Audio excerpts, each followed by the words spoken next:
What's up, guys? We're back on YouTube with a video, the importance of which I do not think I could stress enough. And I know that this is quite a title, and I want to disclaim the title a little bit. I want to say that this is the longest that I've ever spent on a video. I wrote a script for this. The title is not How to Be Confident. Confidence ebbs and it wanes. And this video is the product of a study on confidence that I've been conducting on myself and on my peers. Very targeted for the last month, but less targeted for my entire life. So this is from, broke college kids to multimillionaires to people in different countries and different cultures. Confidence is a universal language, and it is something that once mastered will propel you further than most other concepts that you could consider. I waited to record this video until I was feeling very confident. So within the last 24 hours, I overcame this huge hurdle and I achieved this massive goal that I've been going back and forth with kind of my whole life, but especially the last 3 or 4 months. And I overcame that. And so I feel very confident right now. And the reason that I wanted to wait to do that is because I wanted to make sure that what I'm about to tell you is accurate. And it's not just accurate looking back, but it's stuff that I'm using and it's working now, right now. This is working for me. I can guarantee that what I'm about to tell you works and is not just conceptual. So that's why I wanted to actually achieve a goal with this. Okay. Now, let's get into it. Okay, so basically, I'm going to break this down into a structure. So here's the things that we will cover in this video. The nature of confidence, how to be much more confident much more frequently, decision-making, sidestepping fear, open-mindedness, speaking and tonality, our clingy relationship with logic in an illogical world, judging others, setting up pillars of life, and accomplishing goals. Now, is that not just great? Is that not just greatness? I mean, listen to all those things. It's just like, this is the type of conversations I enjoy. So, all right, let's just hop right into it. I'm really honestly going to try to not make this video too long. I know it's a lot to cover, but a lot of this stuff I've covered in other videos which could supplement, the main points. But I'm going to keep it as brief as possible while still communicating the ideas that you need to know. Okay. So, the nature of confidence. Let's cover this first. Before we get into how to be more confident, which is the most of the video, let's talk about what is confidence and what is not confidence. And what is confidence like? All right, so what is confidence? Confidence is wanting to see everyone win, seeing the ultimate potential not only in yourself, but others as well. It's a key point. Not just yourself, others too. It's being comfortable being a leader, being comfortable to stand up for something that you believe in, even if you do so alone and even if it's contrary to the popular belief. It's following what you feel is right, despite what others have to say about it. It's extending a helping hand and not worrying that that person will surpass you. It's surrendering the competition with others and picking up the sword to go to war with yourself. It's finding peace in the heart of battle. Maintaining a calm presence so that you can respond and not react to situations. Because we all need more people like that. I mean, how many people do you know that just a situation happens to them and they just go, oh, fuck, dude, this is so horrible. And they just immediately just react instead of taking a time or taking a second to just take in what they've heard, what they've seen, what's happening to them calmly, thinking about it, and making a decision. So that's what confidence is, and we'll get more into all of that and whatever. And those are just some things. Honestly, I could keep going on, but you get it. And what is not confidence? If that's confidence, what is not confidence? Confidence is putting other people on a pedestal, comparing yourself to others in the first place. Like the idea that anyone is better than anyone, whether it's you, whether it's like, that's why arrogance isn't confidence. Because if you think that you're better than someone else, that's arrogance. And if you think that someone else is better than you, that's insecurity, both of which are not confidence. So that's a key distinction right there. So it's not putting other people on a pedestal. It's not trying to impress others. It's not dressing in a way that others think is cool, despite how you feel about it. Confidence is not cancel culture. It's not denouncing something that you don't know about because everyone else is denouncing that thing or that person. Believing bad and yet unconfirmed things about someone that you have not yet met, and holding those beliefs in your head before you've met them, or even telling others about them, gossiping, all those things, that is not confidence. That is not what a confident person does.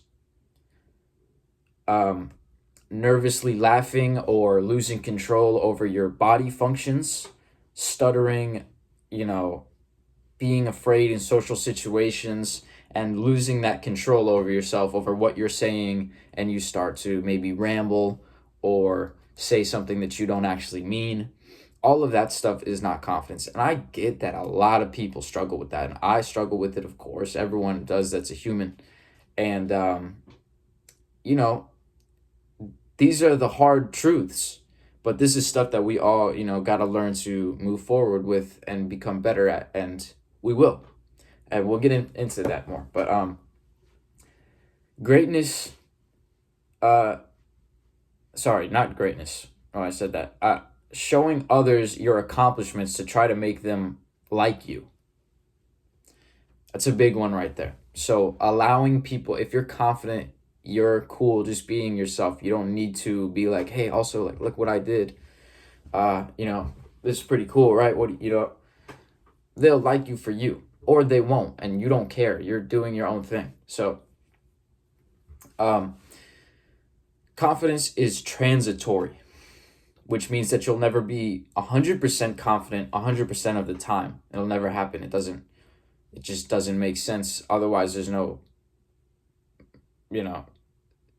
I don't think I have to explain that. So when you accomplish a goal, you will feel very confident the next day, compared to when you've been trying to reach it for months, let's say, and it hasn't yet happened.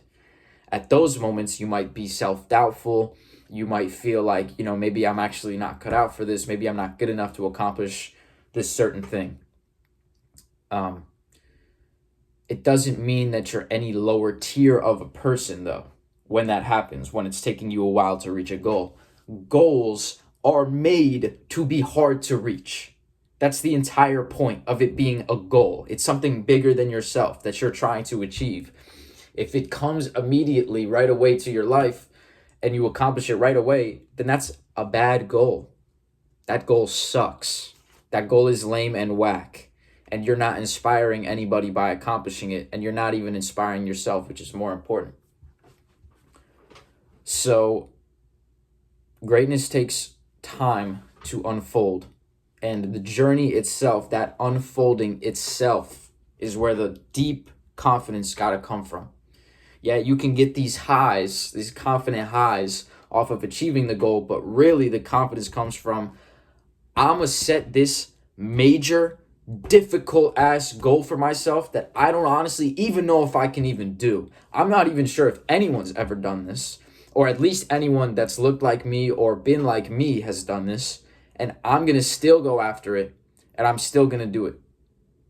I don't care that it hasn't been proven. I'm stepping out on faith. I'm going to do it. That's where the confidence comes from. Not achieving it, going after it. Starting, trying, doing something with your life, getting out of bed, and not immediately, just going into a soft, cushioned world.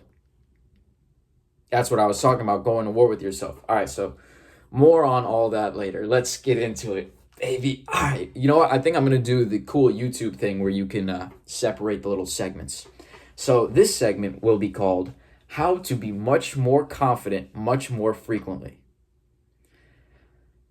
So this will basically be the remainder of the video, and all the following segments will supplement this idea. All of it is just about how to be much more confident, much more frequently. So the number one thing to note is that confidence can be both realized and gained. But that deep in your heart, almost subconscious confidence that grounds you, that is found by subtractive process. So, meaning that is found by stripping away all the excess. It doesn't mean adding more. You don't need to get anything else to realize this true deep level confidence. Now, there's a certain level of confidence that can be gained by adding more. You'll always be able to add more layers of confidence on yourself as you continue to go about your life and achieve more goals and everything like that. However, that's a never-ending process, and we know this because our goalposts move.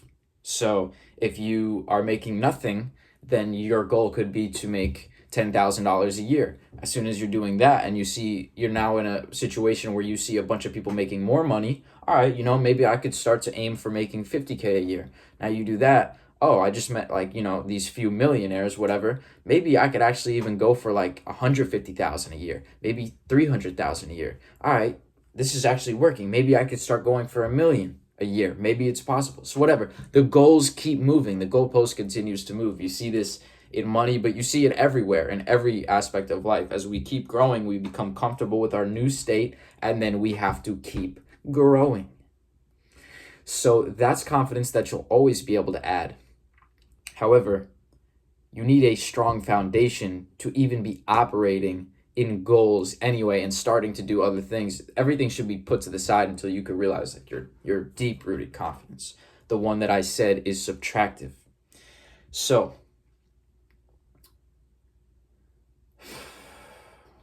that confidence is the confidence that you walk around with. It's the confidence that even when everything is not going your way, even when you're having the worst day ever from the outside, you can still maintain. It doesn't have to do with other, external factors. It's stripping away the fear. It's stripping away the wanting to fit in. It's stripping away all the stress, all the worry, all of the insecurity, stripped away for you to just be your deepest, truest self and have the most confidence in yourself because you're really you. And for all the things that you've done in the past, for the fact that you made it this far, the fact that you got out of bed today,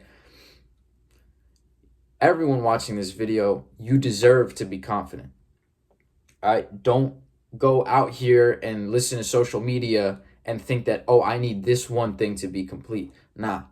Just by being a person, a human on earth, you deserve to be ultimately confident. And that's just the fact. This world is just as much yours, it's just as much mine, it's just as much ours as it is anyone else's, all right? Whether it be a person experiencing homelessness all the way up to a government official or a CEO, no one owns more of a stake in Earth than you do, all right? It's our planet. This is our terrain, so have confidence over your terrain and stop, people will present an image of themselves as better than they are. Stop believing them, all right? It's like Steve Jobs said, we're living in a world that was built by people no smarter than ourselves. So make of that what you will. The biggest thing as far as how to be much more confident more frequently is to realize, or the biggest thing that I realized that helped me the most is that no one can give me value. No one can give you value. All right? Anything that anyone can give you that is worth something, you can give yourself. This is what, visualizing does. And any emotion that we think we can only feel by someone else giving it to us, we can create within ourselves. And if it's something specific where we can't necessarily create it perfectly within ourselves, then someone else can give it to us. And there's no shortage of that. This is the abundance mindset that you got to develop for more confidence is I got it. Whatever you can give me, I got it. Otherwise, either I got it or someone else can give it to me. This way, you're not putting any one person higher than they actually are. So if you're about to head into a meeting or something like that and you're worried, or you're like, oh my God, like everything depends on this. Like this person could literally give me the world. Like this person could make me super rich or whatever it is, whatever, meetings like that. This is a great opportunity. Just go into it and say, there is nothing this person can give me. This person can't give me any value.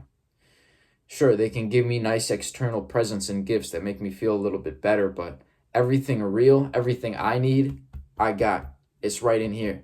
I can give them something, and we can exchange gifts, like I said, but I got what I need. All right, so no one can give you any real value. Okay, let's move on to the next one. Decision making. This is an important one. When you're confident, you're calm. Whatever happens, accept it gracefully and decide with the universe, with your highest self, with God, with whatever you want to call it. Be calm and decide what you want to do in any given situation. And that's a key word, decide. Don't just do something randomly. Like I said, respond, don't react. And if God makes a decision with you, or if your highest self makes a decision with you, then there's no room for fear in that. There's no room for questioning. There's no room for stress, anxiety, or worry because it's a considered decision that you made and now you stick to it. You don't stop short, all right? If you made a decision, you stick to it, you do it. You don't worry about concerning yourself with, oh yeah, but what about? Nah, you made the decision, do it. Run it up. All right, show yourself that you can stick with something and follow through.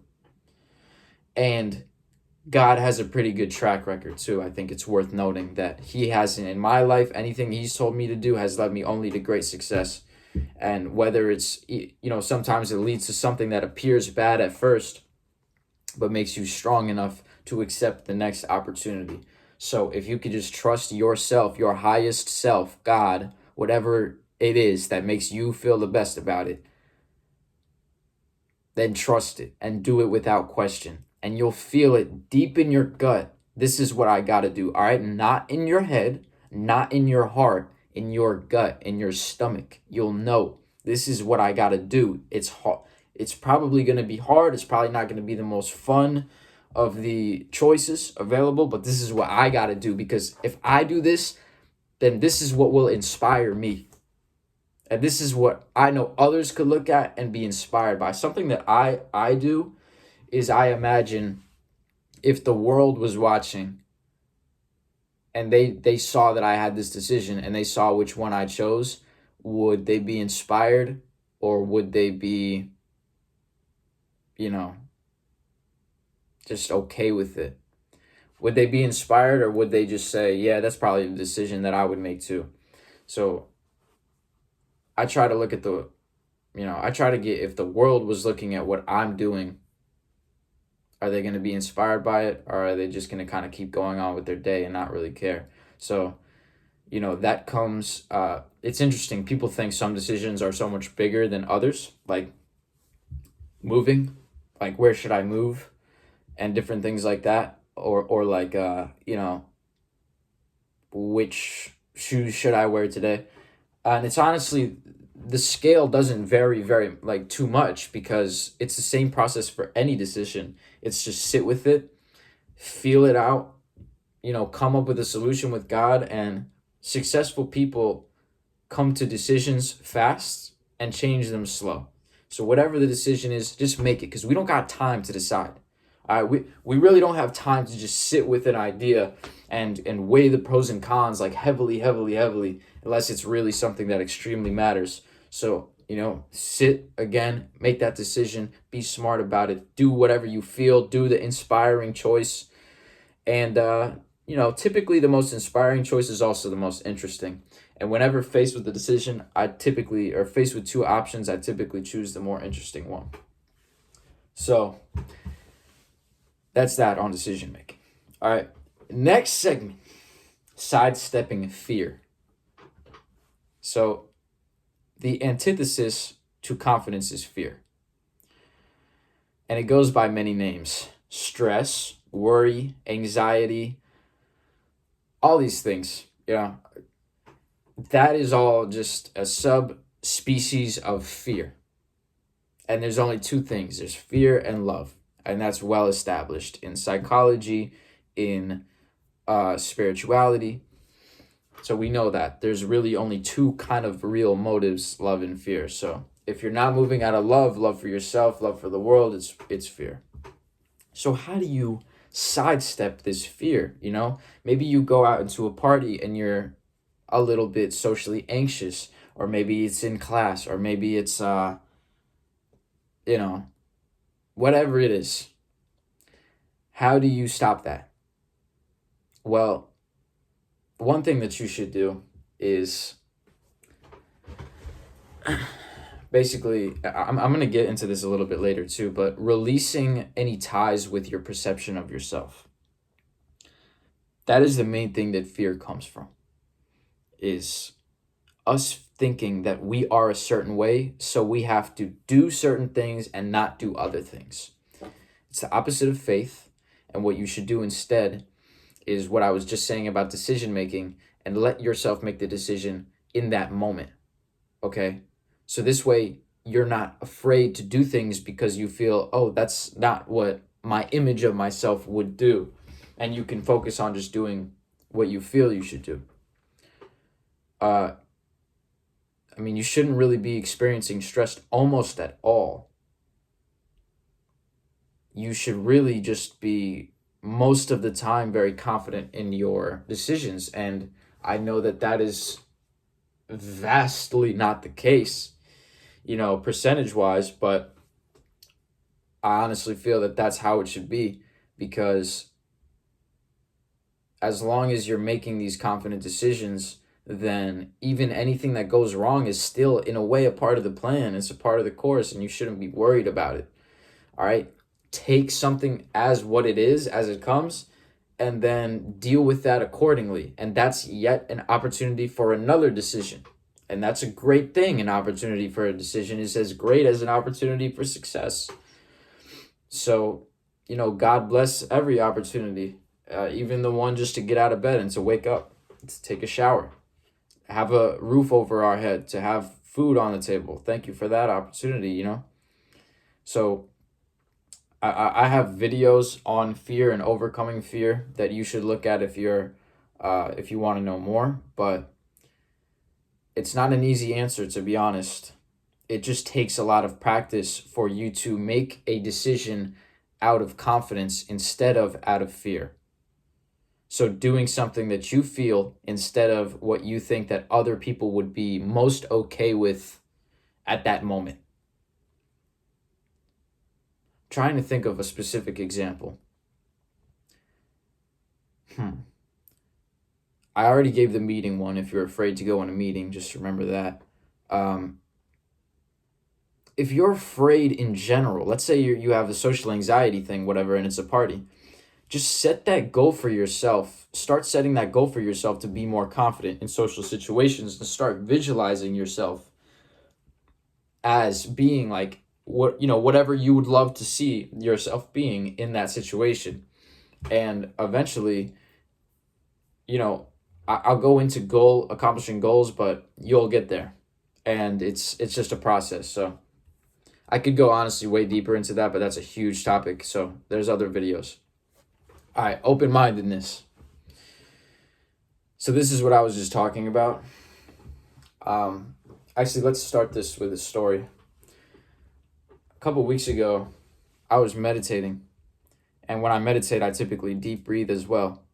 So I was deep breathing, and I got to this extremely deep state of breath that if anyone's ever deep breathed, you might know what I'm talking about. But you get to a certain level where you get a little bit lightheaded because so much breath is entering and exiting the body that it it can get to a point where you almost start getting kind of,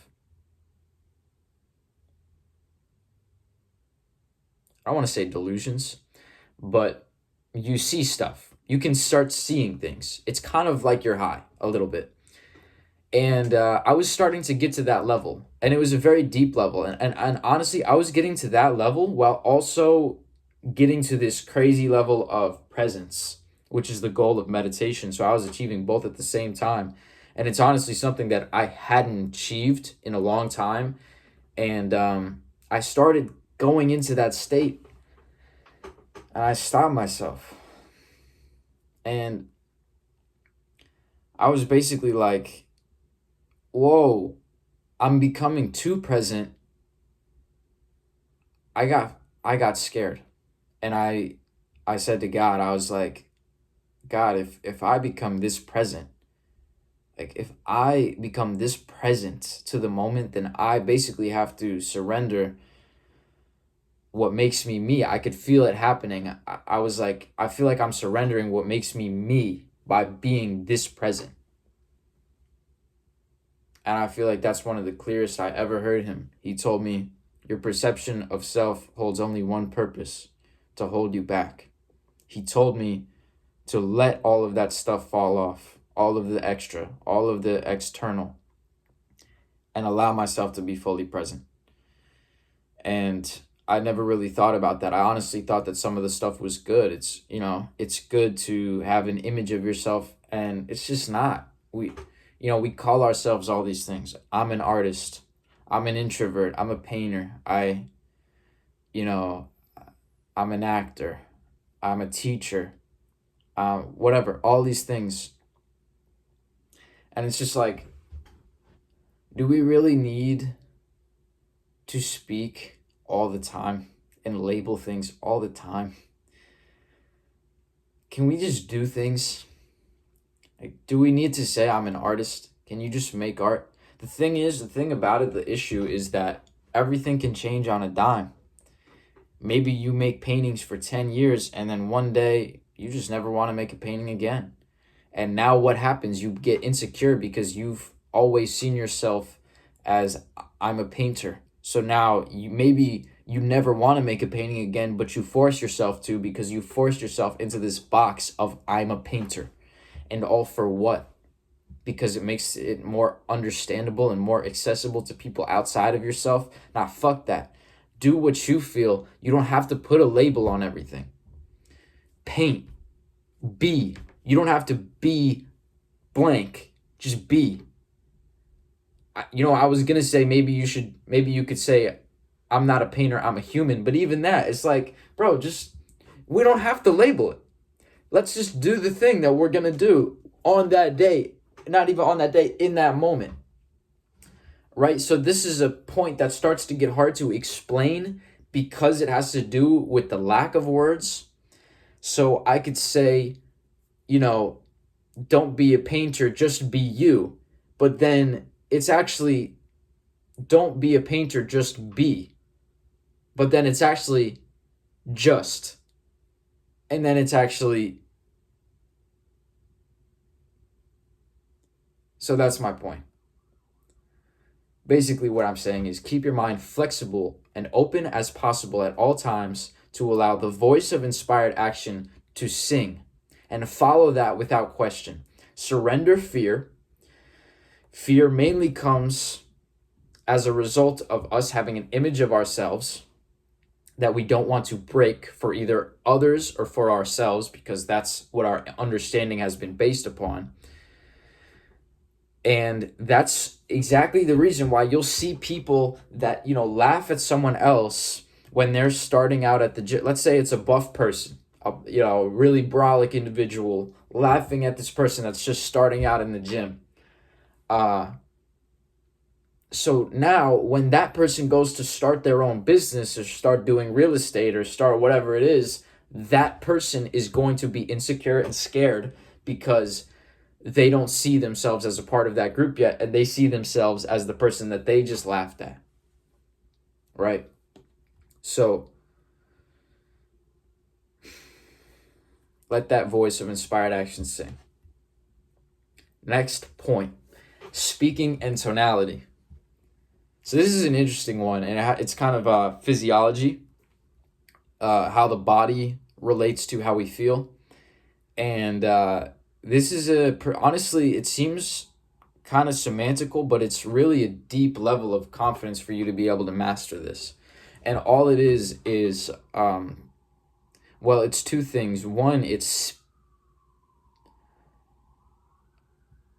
taking a second to think before you speak and saying things only very intentionally. And number two, it's controlling the tonality of your voice and the way that you express things.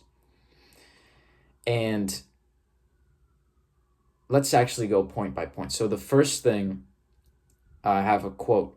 I actually have two Bible quotes for this. First one is as follows.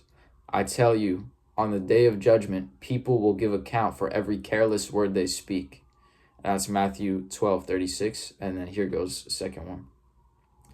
Know this, my beloved brothers. Let every person be quick to hear, slow to speak, slow to anger.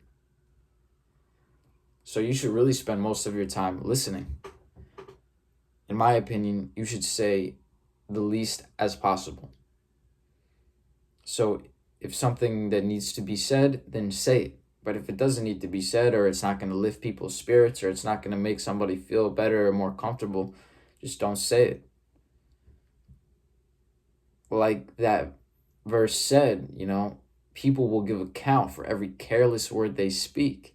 So it's not to say don't speak, it's to say speak with intention and mean what you say. Don't say something and then if someone questions you on it, you won't have some kind of explanation and you just said it to say something. Or God forbid you say something just because you need to be the center of attention and you need people to be hearing you. I know so many people that just want to be heard and yet they have nothing to say. So instead of saying something which can make people love you, you can make people love you by saying things. It's very dangerous. Especially if you're good at talking. Make them love you by your actions. Let them see what you do and let that be the thing that makes them love you. It will be a deeper level of respect. There's this thing that happens that I actually used to do this myself, which is I would have a very good idea. And then instead of carrying out the idea, I'd tell a bunch of people, hey, I'm about to do this. And they'd be like, that is insane. That's so sick. I can't wait to see it. And enough people tell you that's so sick. I can't wait to see it. I already got everything I needed out of this idea. Why do I even have to make it? Everyone already thinks that it's genius and they like it and everything. So why even make it? So don't tell people what you're going to do. Do it. Run the thing up. Say as little as possible. And speak what you need to speak. Now, tonality is a little bit of a different direction. But it means having control over the way that you're talking and your tone of voice. All right, you can hear right now I have control over my tonality. It's coming from a deep place in my stomach. It's not up here. I'm not trying to. It's going to happen if you're in a loud situation.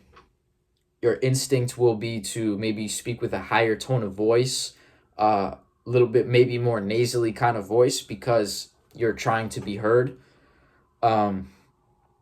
Or, in many different situations, or like if you're talking with people that also have a deep voice or whatever it is, then you can have an inclination to like raise your voice or have a higher voice than them.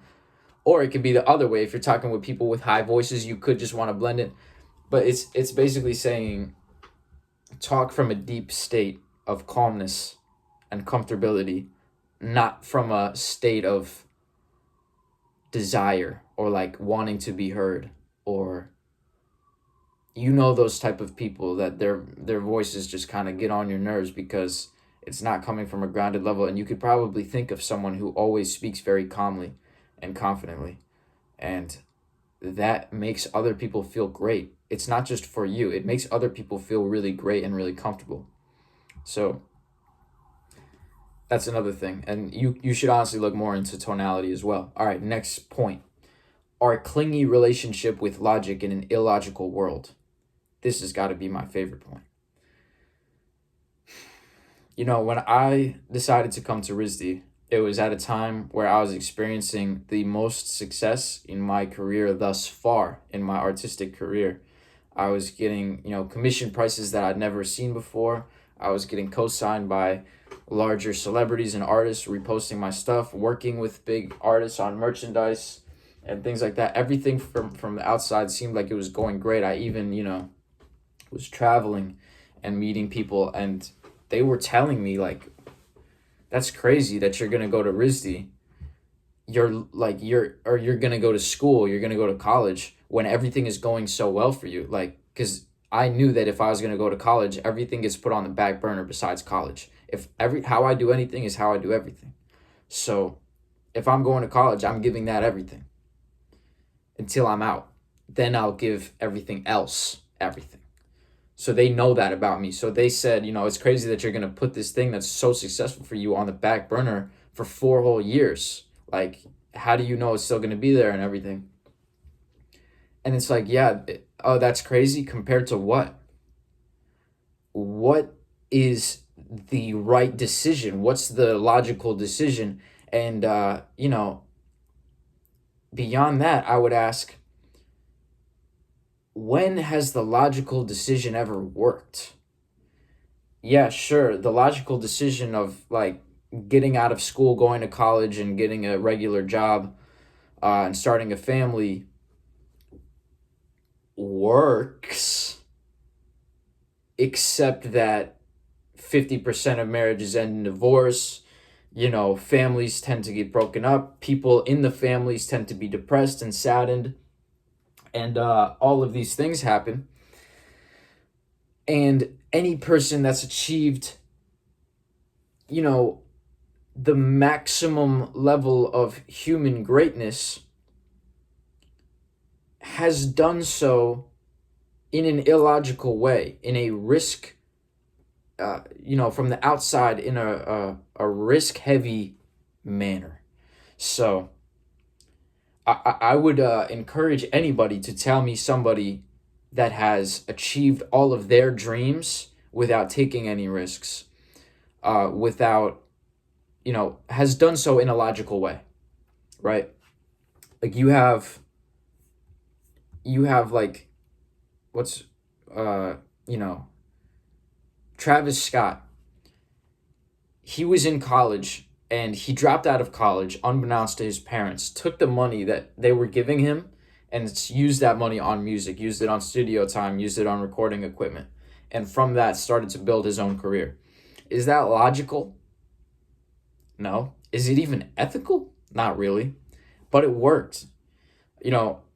Every artist has a story like this. Literally every artist has that story. Kid Cudi went to, actually, I'll save that one. Warhol painted soup cans. He painted soup cans and celebrities in different colors. All right, Kanye got in a car crash, broke his mouth, and then his best performing single ever at this time when he made this was Through the Wire, was a song where he recorded himself with the wire in his mouth from a car crash. Eminem dropped out of middle school. All right. So look at all, you can look at all these people and see, oh, this person did not take a logical route and it worked out for them. And one way or another, if you do what you believe in, like I said, the decision making, and it doesn't go with the grain, it's going to work out for you. As long as you have your goals, you'll achieve them. I'll get into that in a little bit. But our clingy relationship with logic in an illogical world, it's like, it's so easy to write something off as crazy compared to what? What is not crazy? I have 2 arms. Each arm has 2 hands with 5 fingers on each hand. How does that make any sense? How am I talking? How are you seeing this and I'm not in the room with you? How are you listening to this video and I'm not saying it directly into your ear? You know what I mean? Speakers work because they shoot particles in waves, in waveforms, that allow these tiny spherical little particles to enter our ear and come through as an orchestra, a symphony, a rap song. That doesn't make any sense, but that's how it is. That's the structure of the world that we've generally accepted as to be true and logical, but it's not. It doesn't make sense. It only makes sense based on the other things, comparatively. But if I explain that to you, how does that make any sense? That's insane.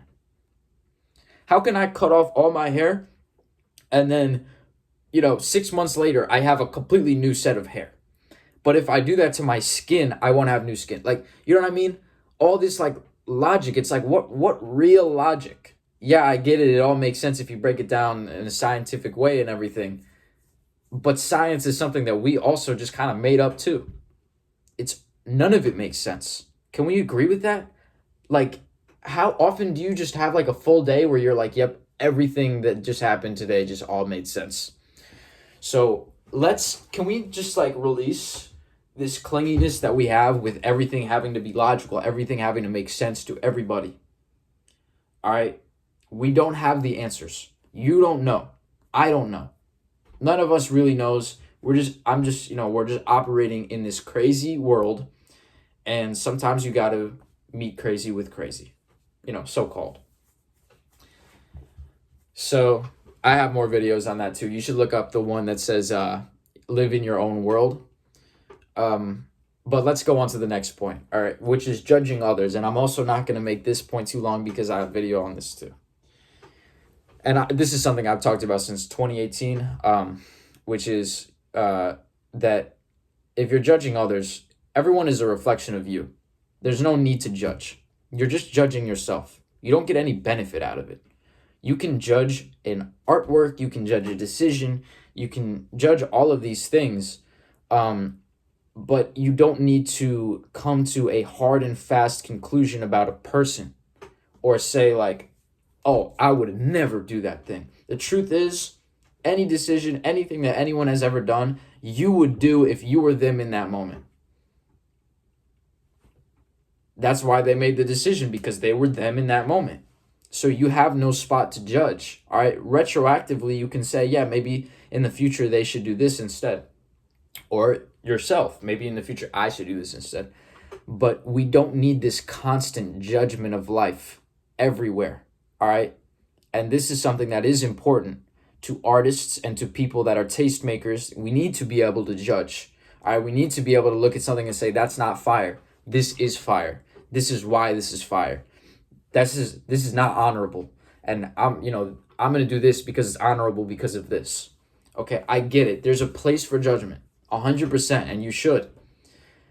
But it needs to stop getting to a toxic level where, let's say you're talking bad about somebody, or you're developing, again, like a conclusion about someone that they're this person in this box, because all you're ever doing by ever boxing anybody else is boxing yourself in. There's just not time for that. You're going to die. In 80 years, you're going to die. And what do you want on the gravestone? What ghosts do you want lingering over you?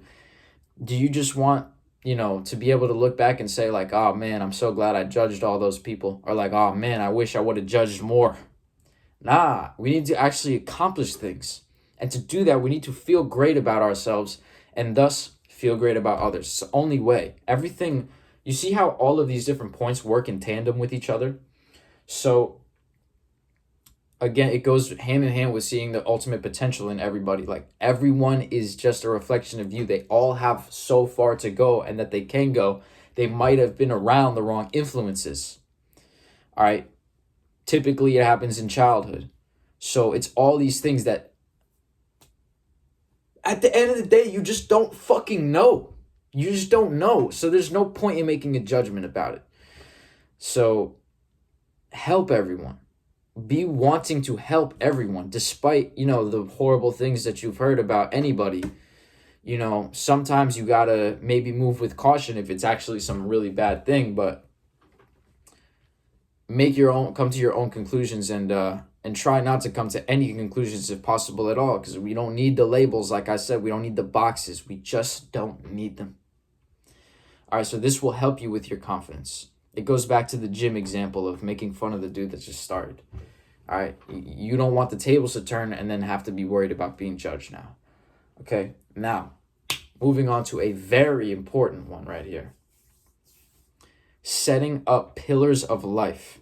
All right, this is so simple, so overlooked.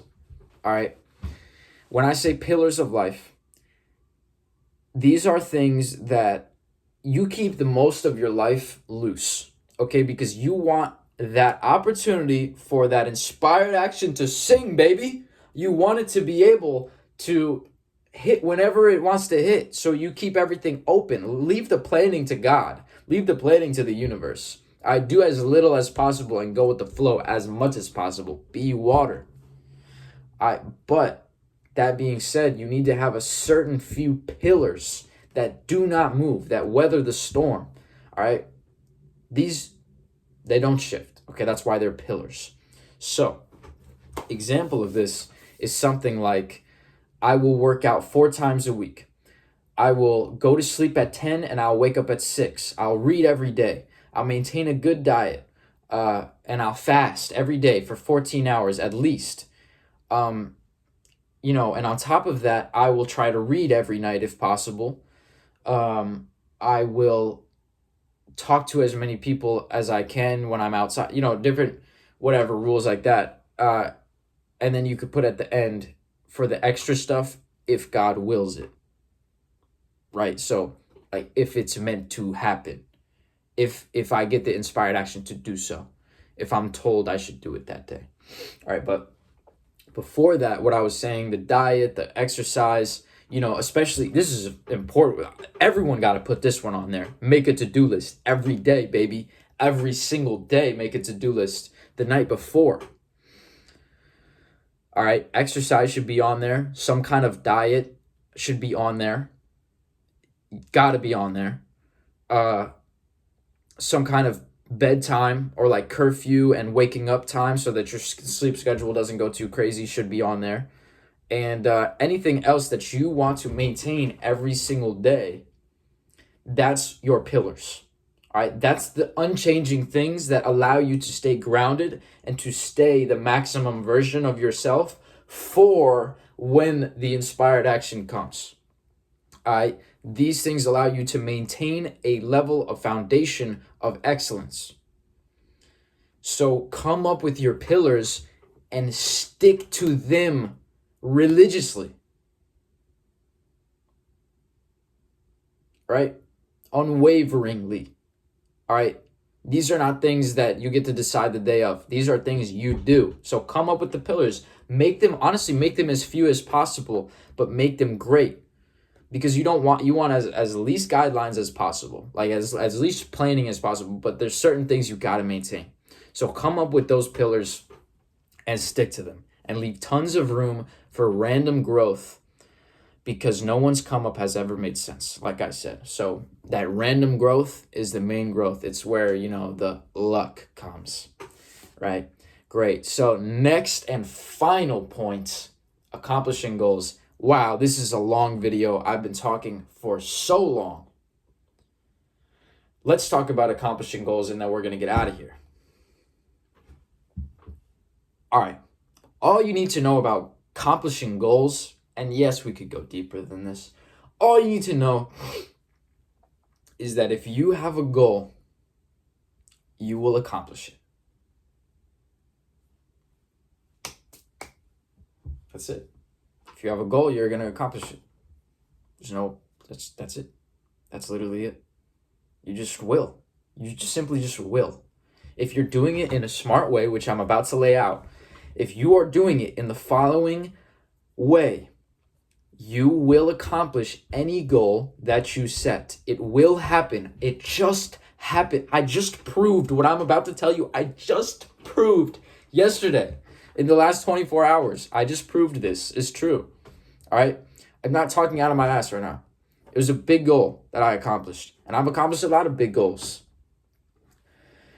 as you guys all, if you know me, know, and you've seen it unfold. You've literally seen it unfold from me being like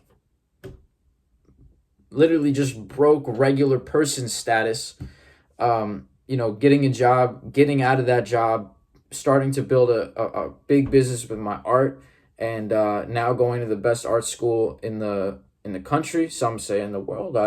Can't speak on it, but and all the other things. I'm not. I'm just only reason I'm even saying this is because listen to me. All right, listen to what I'm about to tell you because this is actually gonna work for you. I promise you. So, if you set a goal, you're gonna achieve it. All right, listen. All you have to do is this.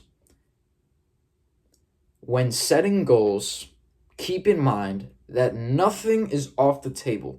All right. A lot of times we limit ourselves in many ways. If we're working on a project, our limitations are that it has to be 1920 by, 1080p. If it's got to be on this type of garment, it has to be 14 ounces. It has to be one color. All right, we limit ourselves in all these different ways. And outside of that, we just limit ourselves typically. But setting goals is one arena where that needs to be left at the door. All right, set that to the side, take all the limitations off, and let your imagination explore. Come up with whatever goals that you feel absolutely amazing about, that if you achieved, you would feel absolutely amazing. You would be inspired by yourself if you accomplish these, and you know that the people who know you best would be inspired by too. All right, and things that at the end of the day you just would love to have accomplished. All right, and what will tend to happen is you'll start to come up with a goal and you'll say like, oh, I want this, but I don't know if I'm really cut out for that. I don't know if that's something that I could do. I know that someone could probably do that, but I don't know if I could do it. See this is the narrative that you got to let go when coming up with goals. All right, just say, I want this. I know it's possible for me. I'm getting this. All right, set that as a goal. Okay. Now, do that and then write them down as if you have them already. I'm so happy and grateful that blank, the goal in the present tense. Let's say it's I want to make $10,000. I'm so grateful that I now have made $10,000. Or I'm so grateful that now I make $10,000 a month effortlessly, abundantly. Just add mad adjectives, to be honest, that just make you feel good. It'll just make you feel good while you write it. Write it in blue ink, on a gridded paper. That's my shit right there. And it'll just feel great. You'll feel great writing it. And then every night before bed and as you wake up, think about how your life is now that you have that thing. And do this throughout the day too. In the morning and at the night is when your subconscious is the most kind of active, when your conscious hasn't yet fully woke up yet.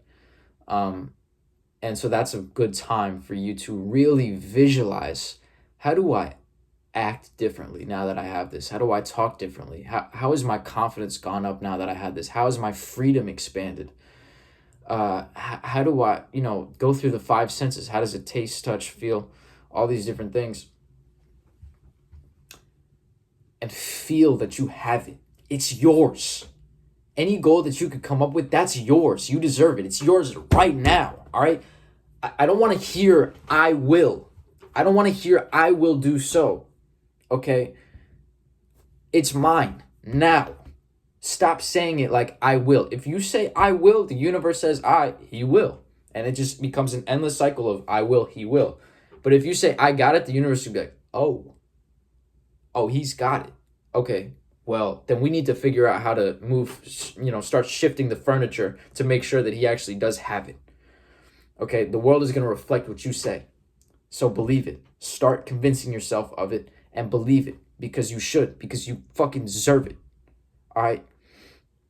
If anyone else could get it, then why couldn't, you got to get it too. And if no one's ever done it, then all the more reason for you to show the world what's possible. Okay, so dream big. Nothing's off the table. set the limitations to the side, come up with some really great goals, goals that you can feel good about, that tend to be very noble, and will benefit yourself, and thus, take it to that level. Why do I want this thing? So whatever the goal is, let's say it's $10,000. All right, go into little kid mode and start asking why for everything. Everything that happens, why? Because I want to earn this amount of money so that I can help take care of my family. Oh, now you got a motive, right? So a strong enough why is able to overcome any how. Viktor Frankl. So think of the motive, because that will help you stay steadfast on your journey. And it's not just, I want $10,000 so I could buy these cool designer cars and clothes and make people feel like herbs when they look at me. That's not a good reason. It's not a very noble motive. And we can't stick and cling on to things like that. We're not inspired by them. So come up with a motive that you're inspired by, that's movie-like. Be the main character of your movie and make it a superhero movie. So, it'll give other people hope too to see it. And that's a good enough motive right there. But go deep with that. And at that point, if you're visualizing, you feel like it's yours, everything, you're thinking about it consistently, and you're living life as if it's something you already have, it's going to happen. It's going to happen. There's no getting around it. It's just how it works. I've seen it happen time and time and time again. And I can actually say it's never not worked. And I could also say the more in-depth you go with your writing, the more detailed you get. I mean, there's been things that I've wrote about, achieving, that I've wrote 2 full pages about, basically an essay about exactly what the experience was like getting that. I remember I visualized so clearly 2 years ago quitting my job. Actually, it's insane. It's actually closer to 4 years now. I visualized quitting the job. I saw everything that I would say. I saw the expression on his face. I saw the expression on my face. It's a bittersweet moment. I felt it. I moved on before it even happened. And then it happened exactly the same way. So the more detailed you get with it, I promise it's going to come. It will happen. All right? But the only reason it won't happen is if it's not noble enough. And if it's not noble enough, God will not will it. So you want to be in accordance with that, that evolution of life, that it's actually going to make something better for this world. So don't use it for evil, because it might still happen and it's not good. Use it for good. All right. So you will accomplish all those goals. And again, the goalposts move. So doing this will give you more confidence, and you'll get the confidence just from the fact that you're doing the process. All right. Not from getting the goals itself, from doing the process. It'll give you so much confidence, I promise you, because you'll be on a journey. You'll be on a path, a heroic path. All right. You'll be on your own Homer's Odyssey. You'll be on your own superhero arc. And it'll affect the way that you dress, the way that you think, the way that you act and talk to people, and you'll become more inspiring. It's just what happened. All right. So those are the main points that I wanted to cover. All right. In summary, stop thinking so much and do what you feel. Stop judging others and stop being judged. Be slow to speak and meditate on your actions before going through with them. Accept that your goals are yours despite what it may look like. Release your perception of self. Release fear, worry, and stress. Make as little rules for yourself as possible while maintaining your pillars. And most importantly, realize that no one and no thing can give you any value that you can't give yourself. You have unlimited abundance within yourself, and everything else is just extra. Okay? And if you need, another reason to pursue this, if doing it for yourself is not enough, people need heroes. Myself included, I need more heroes. And we need real heroes that will stick through and follow through with what they lay down, and it makes people feel better. It's easier, to see other people say they're going to do something and follow through with that. It's, that happens and I see that, I say, I could definitely do that now. Now that I've seen him do it, that was all the gas that I needed in the tank for me to be able to do that. People need hope. All right? Be strong for others. Be strong for yourself. Be strong for others, because we need hope. We need heroes. We need leaders. We need more of them. Look around. How many you know? Probably not too many. At the end of the day, we don't need an example to follow. But damn if it doesn't make it easier. So with that being said, thank you guys for listening. And I hope that this was a helpful guide. Share it if you feel that that is applicable. Watch it again if you feel that it is necessary. I honestly would recommend watch it every few months. I'm going to. I think I recorded this possibly more for myself than anyone else, but if it could help, look back on it, because like I said, it's ebb and flow. So thank you guys again. I hope you have an excellent day. Stay in touch, with my art page, with everything else that you see me do. Trust me, follow me through this journey right now, RISD right now. It's going to be different, moving forward. Right now it's RISD. And so keep up with me, see what I'm doing there. Instagram, all that stuff is in description. I'd love to see comments. If you have anything to add to this conversation, it's a very big and broad concept, so I'm sure that you do. And if you'd like me to cover anything more in depth, please do let me know, because I know I touched only briefly on certain things here. I love you guys, man. Y'all are so supportive, and you'll send me something like saying that I inspire you or something, and y'all inspire me. Y'all really inspire me. So, yeah, with that being said, thank you guys again. And if you made it to the very, very end of this video, then text me the word humidifier. That's how I'll know. The realest of the real ones. All right. Great. I'll talk to you guys very soon. Peace.